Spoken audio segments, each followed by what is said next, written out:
Story of Burnt Njal, Chapter 3. Hrut and Gunnhillda the king's mother. At that time Harald Greyfell reigned in Norway. He was the son of Eric Bloodaxe, who was the son of Harald Fairhair. His mother's name was Gunnhillda, a daughter of Alzur Todi, and they had their abode east at the king's crag. Now the news was spread how a ship had come thither east into the bay, and as soon as Gunnhillda heard of it, she asked what men from Iceland were abroad, and they told her Hrut was the man's name, Alzur's brother's son. Then Gunnhillda said, "I see plainly that he means to claim his heritage, but there's a man named Soti who has laid his hands on it." After that she called her waiting man, whose name was Augmund, and said, "I'm going to send thee to the bay to find out Alzur and Hrut, and tell them that I ask them both to spend this winter with me. Say too that I will be their friend, and if Hrut will carry out my counsel, I will see after his suit, and anything else he takes in hand, and I will speak a good word too for him to the king."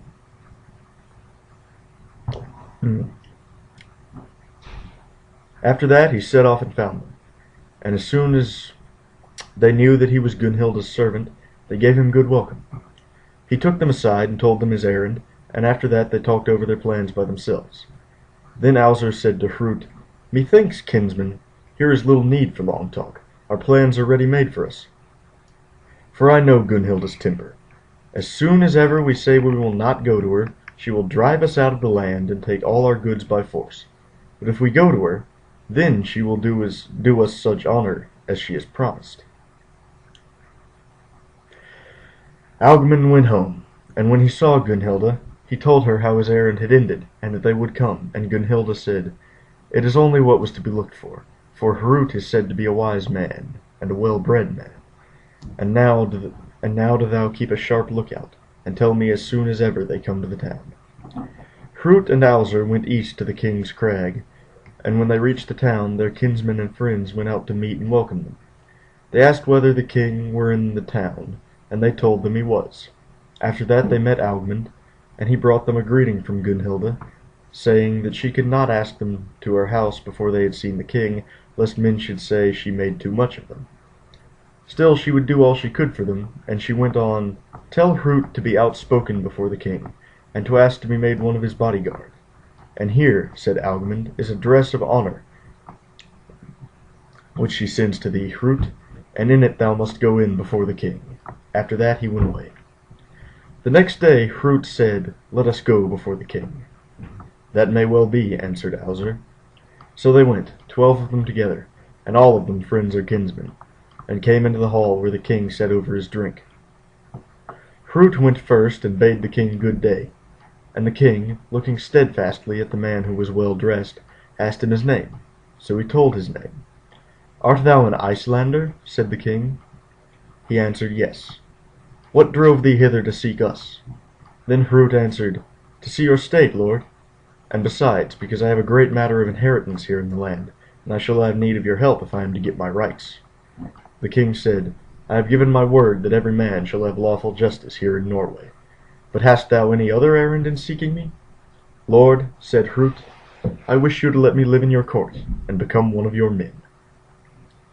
At this the king holds his peace, but Gunnhilda said, "It seems to me as if this man offered you the greatest honor, for methinks, if there were many such men in the bodyguard, it would be well filled." "Is he a wise man?" asked the king. "He is both wise and willing," said she. "Well," said the king, "methinks my mother wishes that thou shouldst have the rank for which thou askest. But for the sake of our honor and the custom of the land, come to me in half a month's time, and then thou shalt be made one of my bodyguard. Meantime my mother will take care of thee, but then come to me." Then Gunnhilda said to Augmund, "Follow them to my house, and treat them well." So Augmund went out, and they went with him, and he brought them to a hall built of stone, which was hung with the most beautiful tapestry. And there too was Gunnhilda's high seat. Then Augmund said to Hrut, "Now will be proved the truth of all that I said to thee from Gunnhilda. Here is her high seat, and in it thou shalt sit, and this seat thou shalt hold, though she comes herself into the hall." After that he made them good cheer, and they had sat down but a little while when Gunnhilda came in. Hrut wished to jump up and greet her. Keep thy seat," she says, and keep it too all the time thou art my guest." Then she sat herself down by Hrut, and they fell to drink, and at even she said, "Thou shalt be in the upper chamber with me tonight, and we two together." "You shall have your way," he answers. After that they went to sleep, and she locked the door inside. So they slept that night, and in the morning fell to drinking again. Thus they spent their life all that half-month, and Gunnhillda said to the men who were there, "Ye shall lose nothing except your lives if you say to any one word of how Hrut and I are going on." When the half-month was over, Hrut gave her 100 ells of household woolen and 12 rough cloaks, and Gunnhillda thanked him for his gifts. Then Hrut thanked her and gave her a kiss and went away. She bade him farewell, and next day he went before the king with 30 men after him and bade the king good day. The king said, "Now, Hrut, thou wilt wish me to carry out towards thee what I promised." So Hrut was made one of the king's bodyguard, and he asked, "Where shall I sit?" "My mother shall settle that," said the king. Then she got him a seat in the highest room, and he spent the winter with the king in much honor.